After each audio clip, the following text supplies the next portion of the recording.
Lumayan tuh, ada yang beli beberapa, ada yang cash. Gua beli dompet. Uang gua masukin dompet itu hilang uangnya. What's up?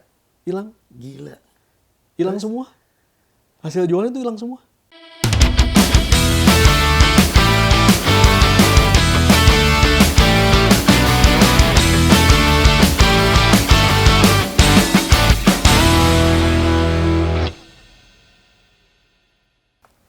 Oke guys, ketemu lagi di Race Channel di part 2, yaitu kita mau podcast di Masih Inget Nggak? Nah, oke. Ini kita udah sesuai podcast. Tadi kita udah datang di sini duduk pakai masker semua. Cuman kan nggak enak kalau misalnya kita ngomong pakai masker. Lagian netizen juga pengen tahu seganteng mana ini Koko Calvin Hadi. Oke, kita buka ya. Nah, kita buka aja bro. Gue udah divaksin kok. Nah, oke. Ngomong-ngomong nih, nama lengkapnya siapa sih? Calvin Hadi Tanjaya. Tuh. Cuman Calvin Hadi aja sih kalau di... Calvin Hadi aja. Di IG juga Calvin Hadi. Iya. Kalau IG-nya Riders Rules, Apa? Riders and Rules, IG-nya apa? @Riders and Rules aja. Gitu aja. Jadi cuma 2 IG ya. Kalau kalian mau lihat tokonya ada di Riders and Rules.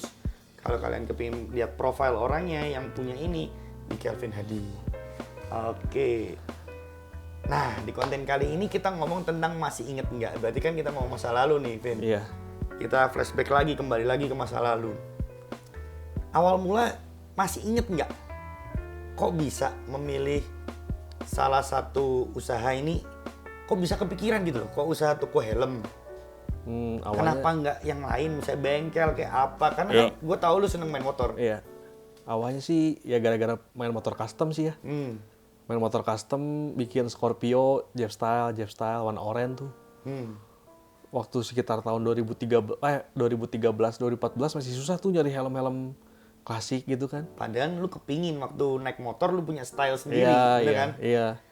Terus? Nyari kan susah, terus coba belajar bikin kan, sambil konsultasi juga sama dosen dulu di tempat kuliah kan. Sama dosen?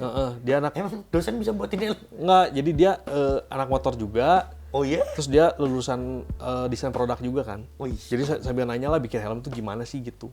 Kok bisa gitu ya? Sambil ngobrol-ngobrol, nyari tukang aja sambil belajar bikin helm gitu. Itu lu mulai dari matrasnya semua? Sampai jadi? Baik yang half atau yang full atau Iya. yang cakil ya kalau kita ngomong. Iya. Pakai matras dulu kan. Awalnya ya Karena iseng lu sih. punya motor, lu kepingin style sendiri daripada Iya. harus pakai helm yang full face, Yang kan jelek bos. nggak matching gitu. Pengen kan yang proper gitu. Iya betul. Waktu itu stylenya kayak ini ya, Japanese. Jeff style Jeff style gitu. gitu ya? Iya. Mantap. Waktu tahun segitu kan lagi ramai banget kan. Gara-gara ada Deus di Bali apa. Iya, memang boomingnya gitu ya. Itu masih udah kayak flat track gitu belum sih? Belum. Dulu pokoknya awalnya Jeff style atau Jeep style tuh Cafe berarti Racer kan aja. yang tankinya lurus, ada buntutnya gitu. Itu Cafe Racer kan? Nah, itu Cafe itu Racer. ya sejaman Cafe Racer, Jeff style. Itu lagi booming. Wow, lagi 2012 booming-boomingnya tuh ya. tahun segitu tuh. Oke. Itu pertama kali, lu masih inget nggak motor yang lu punya apa? Itu Yamaha Scorpio Lu tahun sikat 2005. Cuma diambil mesin aja sama frame. Hah? Di custom aja jadi Jeff style, klasik-klasik gitu. Jadi Jeep style. Lu punya fotonya nggak? Ada nanti ada di sini Nanti ya? nih. Nah, oke. Nanti kita tunjukin. Jadi masih inget nggak helm pertama kali yang lu buat itu model apa, Bro? Modelnya tuh seperti yang gini nih. Ntar saya ambil dulu. Yes. Nah, Oke. ini kan paling basic sebenarnya kan model tahun helm tahun 70-an gitu, Ya, cocok 80-an banget kan. sih, heeh. Cuman No dulu kaca gitu. dulu saya bikin nggak, tapi ukurannya lebih besar. Oh, yang gemuk. Iya, kalau Tipe- yang gemuk itu kan kayak model kayak pentol korek gitu. Iya, Bro. kayak helm bel gitu. Iya, Zaman dulu kan iya, seperti iya, ini kan iya. sebenarnya. Betul.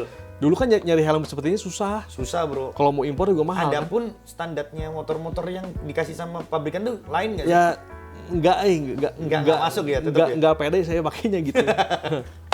Memang kalau kita naik motor memang harus punya style sendiri. Jadi kalau kita waktu naik motor itu menandakan jati diri kita loh. Iya, harus Beneran. fashionable juga lah gitu. Oh, harus dong. Makanya ini lu buka toko di mana semua helm-helm ini termasuk ke idealis lu nih ceritanya. Kalau gue ngeliat. Ya, idealis sih awalnya. Awalnya idealis Awalnya. Awalnya. Lama-lama mesti ngikutin permintaan customer, bro. Nah, masih inget nggak? Waktu lu mulai pekerjaan, itu tahun berapa, bro? Punya, bisa menjual itu apakah langsung buka toko, ataukah lu menjual by friend gitu, atau teman-teman dulu, atau gimana? Awalnya kan bikin molding nih. Bikin molding kan, sempat pecah dulu lah helmnya lah, apalah. Kan ini bahannya kan pakai fiber kan. Ramuannya tuh harus pas. Oh gitu. Nanti kalau kelebihan apanya nanti jadi retak lah, nanti jadi keras lah. Ya, susah juga ya. Kan ada trial dulu lah, nggak langsung helmnya bagus seperti ini. Iya. Dulu tuh Berapa lama tuh, bro? awalnya dari tahun 2014 lulus kuliah, main motor, awalnya cuma iseng, terus udah bikin matras tuh bikin helm. Sayang kalau cuma bikin 1, bikin 10. Oke. Bikin 10, coba dijualin nih dulu di akun barang-barang bekas gitu. Oke. Ternyata jalan tuh pelan-pelan. Oh, ada yang beli ya. Ada yang beli. Udah pakai nama Riders and Rules? Udah. Wah, berarti lu dari awal udah mengkonsep Iya. semuanya. Jadi lu buka nggak mau separuh-separuh, lu mesti proper dengan semuanya gitu ya? Iya, sambil learning by doing lah, sambil belajar juga kan. Nggak langsung tiba-tiba jebret punya toko, nggak juga. Nggak juga ya? Lu waktu masih inget nggak waktu lu mulai usaha itu, susahnya apa, bro? Susahnya, Lu mau susah nggak memberikan kepercayaan kepada orang-orang, nih loh helm gua? susah. Awalnya Lu susah. mengenalkan kan sesuatu yang mungkin sekarang kan jual helm custom, helm handmade gitu banyak kan. Kalau dulu kan masih jarang ya. Karena belum ada yang mulai, bro. Dulu, Iya. bro. Semuanya belinya helmnya kalau ya di toko helm gitu lah, di custom sendiri. Terus kan dulu kan permasalahannya mengenalkan helm yang tidak SNI, itu yang paling PR. Nah, makanya Kan sampai sekarang juga helm kita tuh belum SNI, tapi masih proses pengajuan. Ternyata kan prosedurnya nggak segampang itu kan kalau mau SNI. Yang PR itu sih jadi konsumen percaya kalau helm kita tuh safety gitu. Itu PR pertama sih, agak susah itu. Karena untuk melindungi kepala ya. Iya. Jadi mereka rada kayak ini aman apa enggak, apalagi kalau ketemu orang tua. Iya. Nanti kalau kecelakaan ini. Iya makanya. Tapi saya nggak mau bohong. Wah, ini helm gue nih udah SNI nih. Gue nggak gitu. Udah bilang Kita aja fair emang SNI-nya helm custom, handmade, dan SNI-nya masih pengajuan juga gitu. Tapi so far sih kalau konsumen yang beli ada juga yang kecelakaan. Nah, terus? Orang Prancis tuh, orang yang beli tuh, "This helmet save my life," katanya. Terus jadi untuk ribet kita kasih lagi dah gitu. Sebenarnya helmnya aman, cuman proses SNI-nya butuh waktu aja gitu. Memang udah diperkirakan semua ya, bro ya? Iya.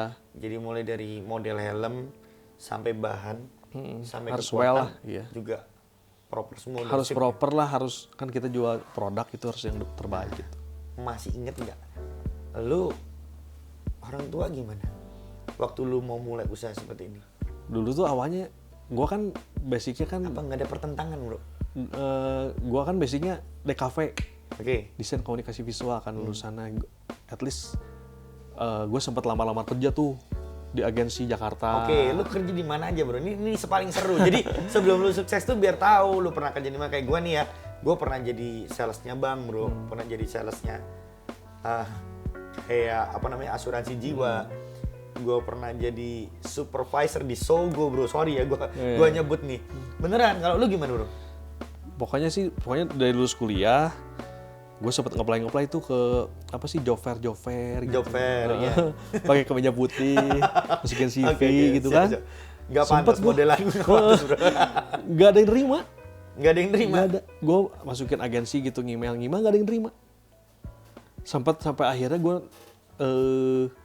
ngelamar di Mayora, desain produk. Udah keterima tuh, udah wawancara terakhir. Mau ambil nggak? Sedangkan gue jual helm udah mulai ada yang beli nih, belum kenceng. Oh, belum kenceng. Udah mulai ada yang beli lah at least. Terus? Aduh, udahlah, gue pikir-pikir mending gue lanjutin si RR aja deh gitu. Kalau kerja juga pikir-pikir kan, gue orangnya nggak bisa walk hour gitu kayaknya. Dia nggak bisa berat terikat. Juga ya, iya. Orangnya nggak bisa di belakang meja, kepinginnya ngumek melulu. Iyalah, terus lagian kan kalau misalkan mau main motor gitu gimana kalau kerja?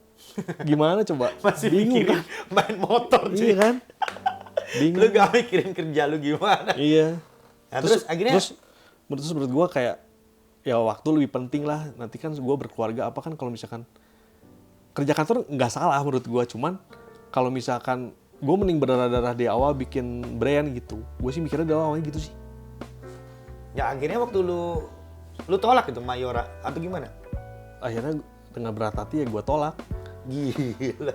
Padahal lu udah di job fair ketolak semua, di Mayora udah tinggal tes terakhir. Lu nggak datang? Gue nggak ngambil. Lu ngambil. Akhirnya lu tetap nerusin usaha helm lu. Iya, gue tetap ngejalanin. Kan awalnya ya udahlah gue jalanin, ada yang beli, oke gue ladenin.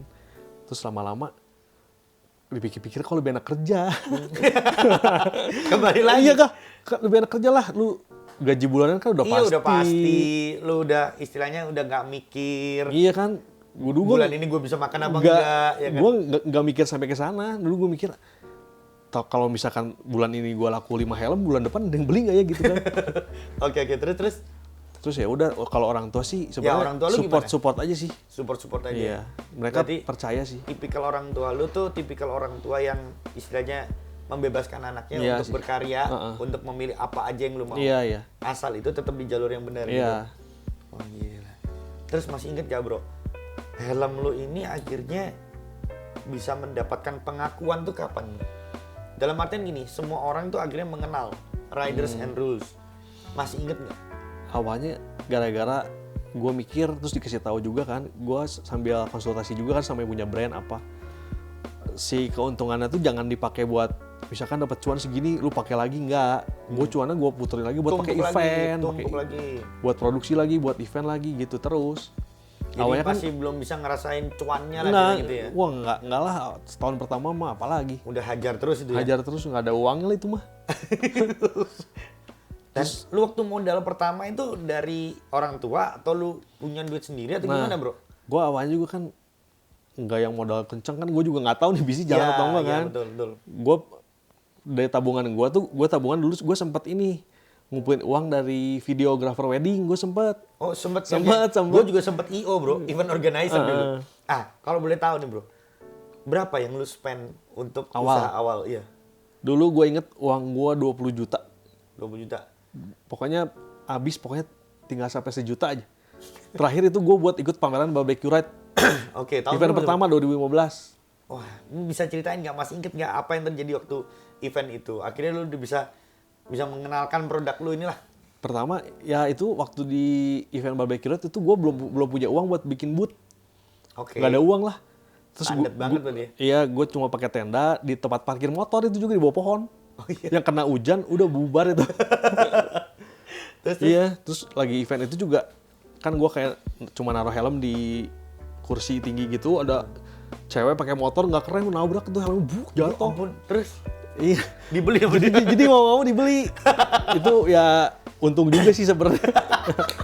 Lu berharap ada 10 orang yang nabrak iya. Cuman udah pameran yang beli cuma dia doang udah. Itu juga gara-gara kecelakaan. Gitu. Habis itu itu tahun berapa, Bro? 2015. 2015. Iya. Terus udah gitu gue sempet putus asa nggak, Bro? Sempet drop gitu nggak, Bro? Aduh, sempet gila lah. nih gue udah ikut pameran. Sempet lah. Kayak kan gue yang bikin gue nyesek tuh waktu bikin helm awal-awal tuh kayak bikin ini nempelin paku gini kan harusnya bukan pakai palu, pakai alat lagi. Yang dipres itu. Itu sempet retak lagi udah mau jual. Aduh. H-3. Ini kayaknya gue salah nih bikin jual nih, ternyata susah bikin helm. Kan bikinin helm nggak kayak bikin kaos ya. Tinggal nyabron celik-celik gitu ya. Ini harus ngukur semua. Harus bunder gitu ya. Jahitan harus rapi semua kan apa. Ternyata terus udah gitu gue tetap tekunin. Gue event custom fest di Jogja. 2015 juga itu. Ya itu pasti custom fest ke lupa ke berapa ya, 2015 ya? 2015, iya. Terus udah gitu, udah nih, lumayan tuh ada yang beli beberapa, ada yang cash. Gua beli dompet. Uang gua masukin dompet itu hilang uangnya. What's up? Hilang. Gila. Hilang semua. Hasil jualnya itu hilang semua. Naik taksi atau gua nggak tahu jatuh atau gimana, copet gua nggak tahu lah, pokoknya hilang. Hasil pameran itu hilang semua. Kok bisa sih sampai segitu bro? Sial banget. Iya. Tapi kan kalau dipikir sial, cuma kalau gue mikir ya udahlah. Mungkin yang nemuinnya uangnya Membutuhkan. butuh buat nyekolin anak kayak apa kayak mikirnya harus Ya, begitu. positif aja lah. Kalau misalkan kita mikir, aduh uangnya hilang kan stres sendiri juga gitu. Iya sih. Tapi lu orang yang tulus banget sih. harus gitu. Harus gitu ya? Kalau enggak kan capek sendiri lah gitu. Akhirnya apa yang lo lakuin waktu custom fest itu? Itu hari keberapa tuh hilangnya? Aduh lupa pokoknya hilang aja pokoknya satu dompet tuh hilang semua isinya. Hasil pameran hilang yang cash. Terus udah gitu ikut pameran lagi sekepal aspal, pokoknya tiap ada pameran gue ikut terus. Lu ikutin event-event itu terus ya? Berarti lu spend money lumayan ya? Iya, pokoknya hasil dari keuntungan ya gue puterin lagi buat event buat nambah produk gitu terus. Akhirnya lu produknya semakin banyak macamnya. Iya, terus lama-lama kan banyak artis, influencer yang main motor. Gue mau tanya, masih inget nggak artis pertama kali yang pakai helm lu siapa bro? Aduh dulu siapa ya? Darto atau Tora ya? Gue lupa deh. Darto atau Tora ya? Lupa deh gue. Rasanya Tora deh. Tora Kalau ya? gue ngikutin ceritanya lu tuh, Pokoknya kelihatannya Tora deh. kalau nggak Darto, Tora deh awalnya. 2018 bukan sih? 2016 gitu ya, lupa pokoknya udah lama. 16 ya? Heeh. Pokoknya diajak touring sama Mas Darto gitu. Jadi terus kena Omes. Terus lama-lama Oh, iya. Omes awalnya RR yang cepet naik tuh gara-gara Omes buka toko Tigre Hood sebenarnya. Nah. Kan barang RR ada dimasukin di Tigre. Iya, di Tigre betul. Itu mulai deh. Mulai pelan-pelan. naik pelan-pelan. Dan helm lu memang favorit orang-orang waktu itu kan. Nyari Iya. slim helmet ini kan Iya. jarang banget. Iya. Sedangkan kan pilihannya kalau helm lokal sama helm Takut, luar. Apa T-Hero apa TTNco Hero. TTNco kan mahal TTNco banget. Mahal banget. Dengan perbandingan helm lu jelas murah helm lu, kualitas sama. Iya. Iya kan kalau Iya. kita lihat TTNco Sama rasanya aja. sama sih kalau lihat. Terus masih inget gak bro? Dari kerjaan lu ini lu mulai buka toko kapan? Buka toko 2019. 2019. 19 kebetulan temen gue si Lunglung tuh nawarin gue ada kontainer nggak kepake, buka di gue deh, bagi hasil ya oke lah. Jadi gue pindah tuh punya toko pertama tuh 2019. Iya. Nah ternyata buka toko pertama tuh nggak segampang itu juga, manajemen offline online kan apa Iya. segala macem, pegawai nambah apa kan. Lu mesti siapin dana lagi Iya, buat bayar mereka, iya. ya kan? Buat jaga toko, buat apa? Iya, dana lagi, barang harus diperbanyak lagi kan. Iya. Ya itu salah satu gambling juga sih sebenarnya. Kalau untungnya dengan offline jalan. Sedangkan kan soalnya kan orang mau beli helm kan ada yang gue pengen beli helm, pengen lihat dulu nih, pengen cobain dulu kan. Iya, Gue butuh terkadang offline helm store memang ya. Butuh Iya. dipakai dulu, dirasain dulu biasanya. Iya, terus kan gue mikir buat trust lah. Soalnya dulu gue sempet juga awal-awal beli helm lokal, hilang orangnya, ditipu juga pernah gue. Ya ampun. Cuma jual di online gitu kan, kalau ada bukti fisik kan lebih trust gitu. Udah deh gue buka toko. Akhirnya lu buka toko, mulai berjalan nggak? Berjalan terus. 2019, 2020 pindah ke sini, ke Bengawan. Soalnya gue butuh space lebih besar untuk penyimpanan kantor kan. Nah jadi ada kantor juga. Kan orang yang ikut sama saya jadi banyak gitu. Butuh kantor juga, komputer, apa, stok, gudang. Ya di sini puji Tuhan ya tahun kedua di sini jalan. Tahun kedua dia di sini. Waktu kalau gua ngeliat tuh, lu helm-helm ini akhirnya bisa berkarya segini banyak. Berarti lu produksi terus. Produksi terus. Collab dengan siapa bro? Ada collab dengan siapa nggak helm saya kayak satu helm master aku pernah lihat deh rasanya. Helm Sama siapa Tribe ya? pernah. Sama Tribe. Sama Ya? Tribe pernah. Terus sama si Jimmy Martin, terus sama Wormhole. Kalau si Wormhole tuh toko sebelah, ada tetanggaan gitu teman, jadi kita collab deh gitu. Iya. Perjalanan hidup lu mestinya asik banget sih karena lu memberanikan diri untuk membuka suatu usaha di mana lu yang kan kita masih meraba ya. Iya, meraba Belum sih. tentu kita nggak tahu masa depannya kita gimana ya Iya, kan. iya. Tapi ternyata lu sekarang udah bisa pindah di toko yang lebih besar, lebih keren menurut gua. Waktu gua lihat yang di kontainer itu kan itu udah keren. Iya. Konsep lu udah bagus. Memang lu konsepnya yang lu bawa itu memang udah cakep banget. Setiap toko-toko jadi kadang-kala kayak gue mikir gitu kayak kok di Surabaya nggak ada ya toko yang begini gitu loh. Nah tadi kan gue sempet tanya, ada sempet nggak kepikiran untuk franchise atau di franchise-kan atau buka lagi di mana gitu? Sempet mikir lah, pengen juga kan untuk expand kan. Gue pengennya visi gue tuh Gedein lah ya. di tiap negara ada satu toko gue lah. Ush. Target gue tuh di tiap negara. Kalau nggak misalkan di lokal, misalkan di Bali atau Jakarta gue punya toko sendiri sih. Cuman itu sambil jalan lah.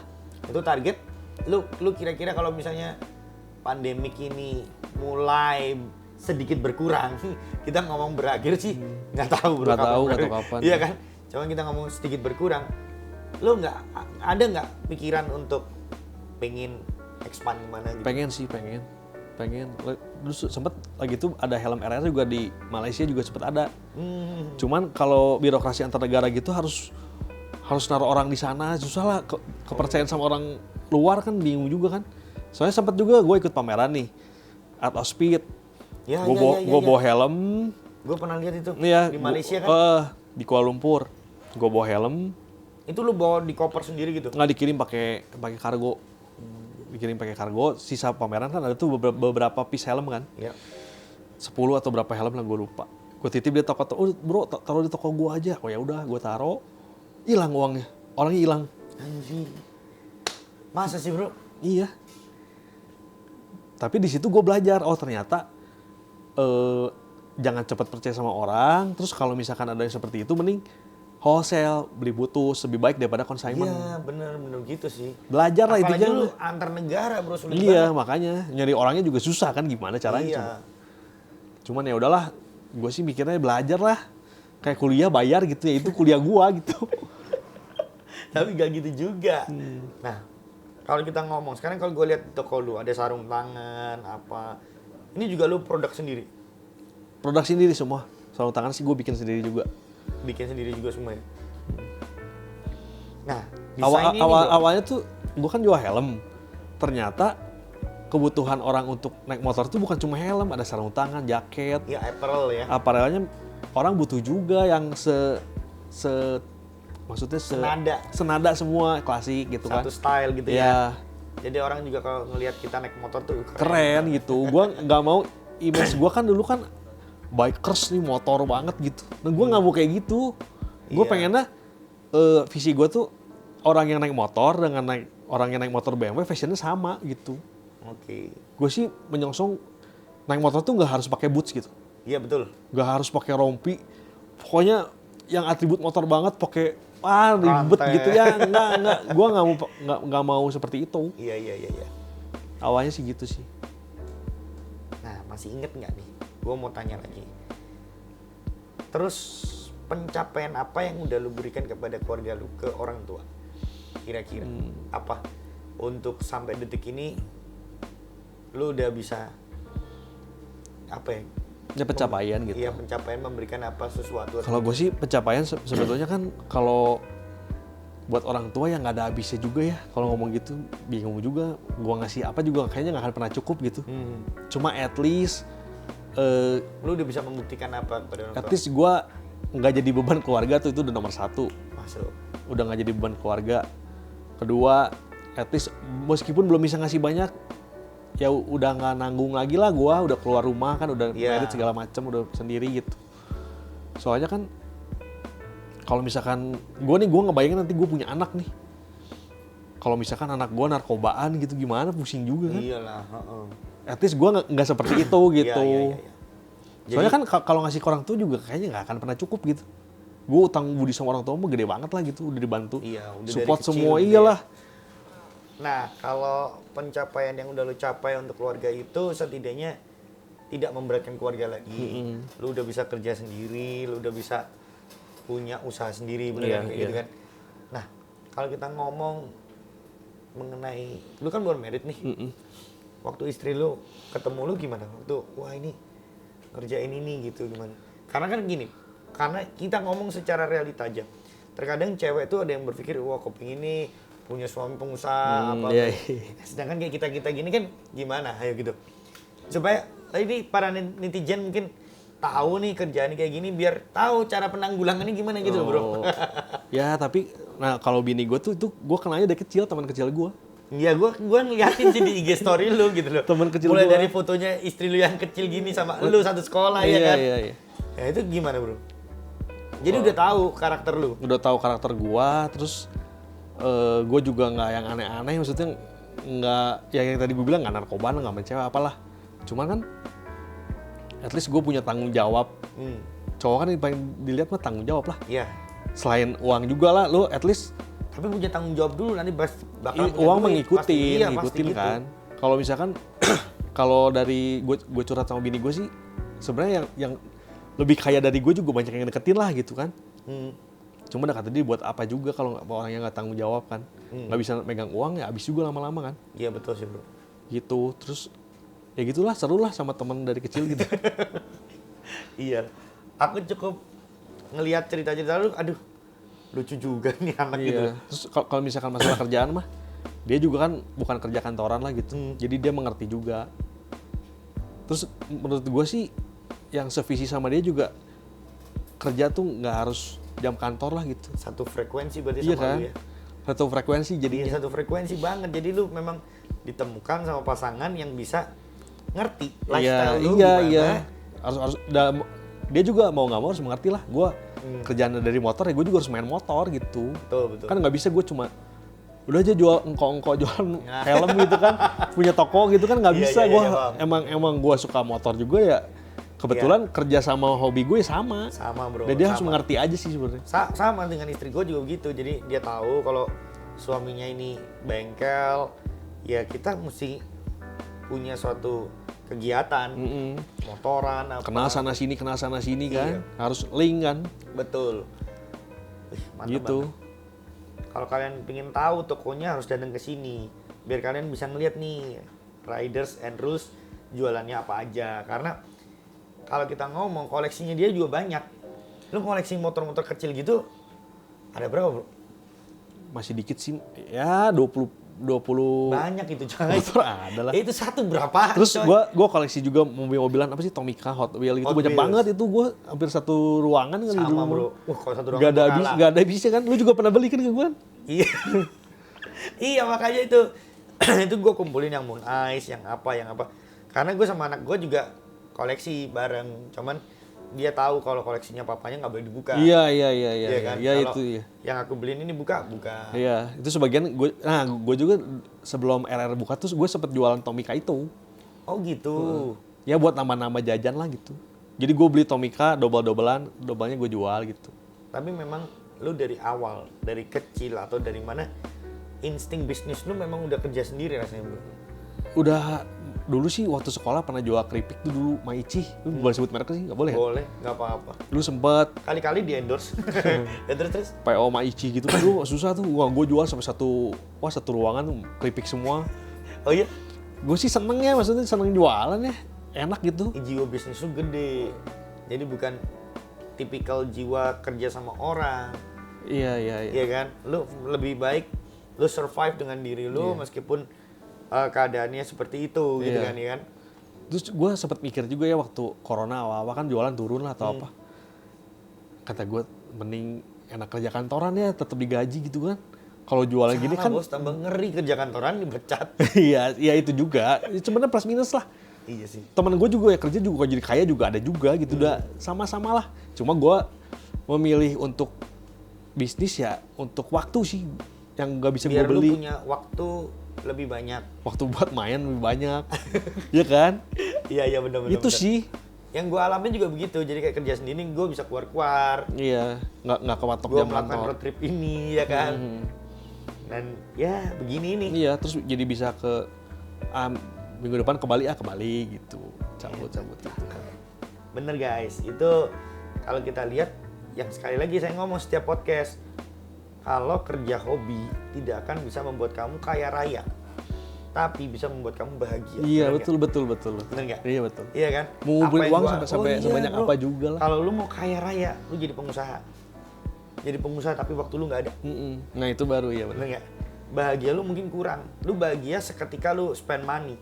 Setelah pulang rumah ya udah. Iya. Lu tinggal capeknya, Bro. Iya. Iya kan? Cuma tetap aja kan maksudnya pengusaha enak nih, nggak juga ya plus Nggak minus. juga Gue plus minus.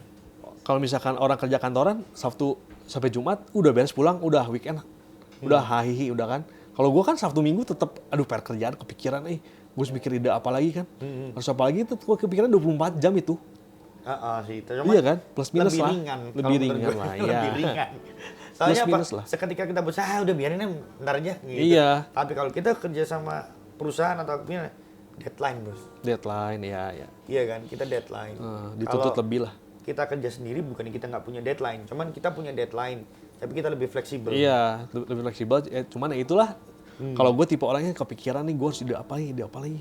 Malam-malam sebelum tidur jam 2 subuh gue kepikiran ide apa nih. Itu paling gak enak bro. Kayak gitu kan. Kalau tiba-tiba lagi tidur, terus kebangun sedikit, terus kepikiran. Itu nggak bisa tidur Nah lagi. itu bro. ya makanya. Itu nggak bisa tidur lagi, mending melek ke ruang tamu atau apa lihat TV, Iya. lebih baik begitu bro. Terus kan kadang-kadang kan kalau event misalkan kan keren event, ikut event buka booth apa kan capek itu teh bos. Capek itu. Terus itu kan aja di weekend. Lu mesti loading barang, Beres-beres. beres-beresin. Aduh, itu paling Persiapan males, segala bro. macam Sumpah beres, males. capek kan. Sempet gue itu loading motor kayak gitu kan, aduh, Capek banget kan sampai subuh. udah capek bro. Iya. Sumpah capek. Sampai kadang-kadang kalau mau ikut pameran tuh sampai aku nolak. Enggak deh. Lagi sebelum Covid kan setiap bulan ada event tuh kan. Iya betul. Dan kita juga dimintain untuk pameran. Iya. Yang gue kepinginin cuma satu bro, gue kepingin pameran tunggal. Amin. Collab. Nah makanya itu pameran tunggal di satu mall tapi bener-bener tunggal ya. Iya. Itu yang kita mau. Boleh tuh. Andaikan collab pun, collab cuma 3 merek. Tapi bener-bener misalnya lingkaran. Separuh gini, merek ini, Iya, separuh iya. merek ini, separuh merek ini. Keren Tapi kita satu lingkaran. Dan yang kita nggak menjual, kita hanya memamerkan. Jadi karyanya kita. Iya. Itu asik. Iya, asik. Jadi kita lebih eksklusif. Sehingga orang itu jadi penasaran. Loh ini dijual? Enggak pak, ini kita cuma pameran. Kan sakit hati bro. Iya. Mau dibeli, gue punya duit. Enggak pak, ini cuma dipamerin Iya. aja. Keren. Itu aku masih berpikir gitu makanya. Lah makanya lu expand lah ke Surabaya. Lu buka toko lah di Surabaya gitu loh. Biar gue bisa ngajak satu brand-brand itu yang benar-benar diperkenalkan di Surabaya. Iya. Karena beneran gue tertarik sama helm-helm lu ini karena memang gue seneng. Banyak yang kalau gue naik motor gitu ya, apapun lah mereknya kan, gue pakai helm slim gini, diketawain kan dengan Iya. lucu banget helm lu kayak anak kecil gini. Pasti. Iya kan? Ya, mereka nggak ngerti aja kan. Iya nggak ngerti. Iya. Kalau mereka tahu, nih gue bukain nih, di Terus Jepang itu kayak seperti gini, apa? terus kayak gini, Iya. lebih keren-keren. Dan coba helm Helmfist itu kan lu pakai kayak pentol korek kan gede gitu kan? Iya. Iya kan? Iya. Ya, kalau punya kita kan Iya. lurus, rapi kayak tutupin kepala. Sebenarnya kita. kan kalau gue sih emang awalnya kan jualan helm, sarung tangan, aksesoris motor. Tapi kalau sekarang sih gue lebih menghidupi si skena motornya gitu. Gimana caranya gue si dunia custom motor klasik itu tetap hidup gitu dengan cara salah satunya gue stylenya gue, terus gue tetap main motor juga kan. Jadi apa yang lu waktu jalan lu foto Iya. itu jadi orang kepingin. Gue tetap menghidupi skenanya lah, itu lebih penting sih daripada di belakang jualannya ya. Soalnya percuma kalau misalkan gue jualan tapi gue nggak main motor kan. Betul. Ngapain gitu? Gimana caranya skena motor ini tetap hidup? Kalau dari tadi kita ngomong masih inget nggak? Nah sekarang gue mau tanya, lu pencapaian lu terhadap helm ini, misalnya contoh soal helm gue udah dipesan sama orang mana. Nah, lu bisa ceritain nggak? Nah, Udah dipesan dari mana aja dan sampai kemana, sampai sukses apa gitu loh. Yang menurut lu, wah gila nih helm gue udah sampai di iya. negara orang nih. Nah gimana? Awalnya sih nggak ada kepikiran nih buat orang luar beli gitu. Cuman sering berjalan waktu ternyata ada, gue ngirim ke Jepang, ke Amerika, Australia, ada Jerman, mana ada banyak. Itu tuh gue malah belum punya PayPal kan, bayar pakai PayPal kan orang. Sampai nebeng ke teman dulu. Gue belum punya PayPal dulu. Iya, dia ada yang beli nih, gue nggak punya PayPal kan. Tapi ngomong gue sampai sekarang juga nggak punya PayPal. Iya. Gue setiap mau beli barang di luar negeri, gue suruh temen gue. Iya, cuma kan kalau misalkan banyak kan nggak enak juga kan ke temen gue, jadi baru bikin PayPal, kartu kredit untuk pembelian internasional. Dan meskipun orang bule juga kaget ya, misalkan gue ngirim ke Eropa, ongkirnya juga seharga helmnya gitu. Jadi harganya juga gue naikin. Terus waktu mereka menerima, mereka ngomong apa bro? Mereka sih puas sih, dia banyaknya sih nggak nyangka ini helm buatan handmade gitu. Kan ini semua handmade ya, Iya. bukan pabrikan. Makanya itu kalian harus menghargai mana yang helm pabrikan, mana yang helm handmade. Iya. Lebih susah handmade. Value-nya beda lah. Iyalah gitu. Terus negara mana yang paling jauh lu pernah ke? Dulu sih yang gue sempat salah ngirim ada namanya kota Georgia. Georgia itu ternyata Inggris. pokoknya satu di Eropa, satu di Amerika aja. Sempat salah ngirim ada gua. 2. Ada 2, Georgia tuh ada 2. Terus pernah ngirim juga ke negara apalah, gue sampai yang baru pernah denger gue juga lupa. Udah banyak apa gitu, ada aja gitu. Ada aja. Itu karena lihat Instagram sih. Instagram Iya. dulu. Instagram kan gue tiap main motor gue post, gue jualan gue post. Jadi gue juga nggak yang hard selling, gue helm harga segini, enggak sih. Gue lebih menjual cerita. Ketika gue bermain helm, siapa aja yang pakai, Itu yang keren. itu kan. Itu yang belum pernah dipikirin sama orang-orang yang lain. Mereka mikirin cuma produksi. Iya. Tapi mereka nggak mikirin ini helm nih Story-nya seperti Story-nya apa. kayak apa, betul.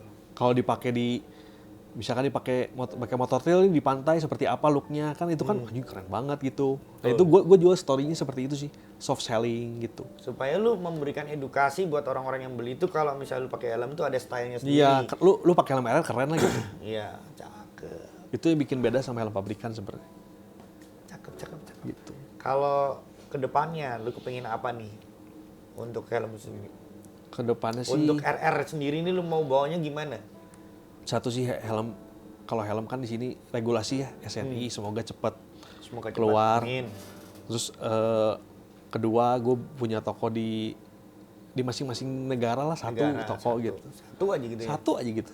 Gue cita-cita gue sih seperti itu ya. Terus kalau gue sih pengen punya toko tuh ada mobil juga, mobil klasik, ada tempat cuci motor, ada salon motor gitu. Gue pengen seperti itu sih tempatnya. Gue pengen yang lebih besar lagi sih. Semacam Expand. punya luar negeri gitu ya.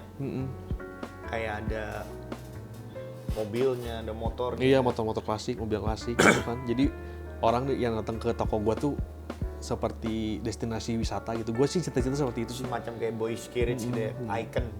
Tempat itu Iya, gitu ya. nanti semoga kesampaian cepet lah. Amin.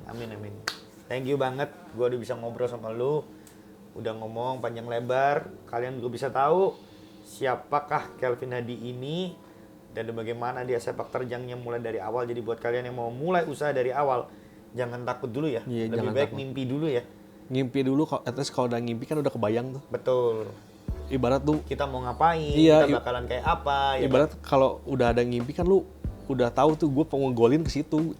Caranya tuh gue ngelewatin back tuh. Nah, gimana caranya itu lu pikir sendiri. Iya, pikir sendiri. Iya, pikir Learning sendiri by doing lah, itu mah jalanin aja. Iya, jalanin aja. usahain. Konsisten sih. Mantap. Jadi jujur di tempat ini aku belajar banyak mengenai RR sendiri ini. Handmade, dimulai dari awal, mencetak sendiri, membuat sendiri bersama dengan timnya dia. Iya. Sehingga sekarang jadi helm yang keren banget. Udah dijual sampai luar negeri dan lain-lain. Kalau dikatakan untuk menjadi suatu produk yang eksklusif, sudah menurut aku. Karena kan lu udah punya toko sendiri, udah punya brand sendiri. Cut dulu. Nah, makanya itu kalau gue lihat RR sendiri ini bakalan nggak jadi toko yang lebih besar lagi nggak? Lu mau besarin lagi nggak?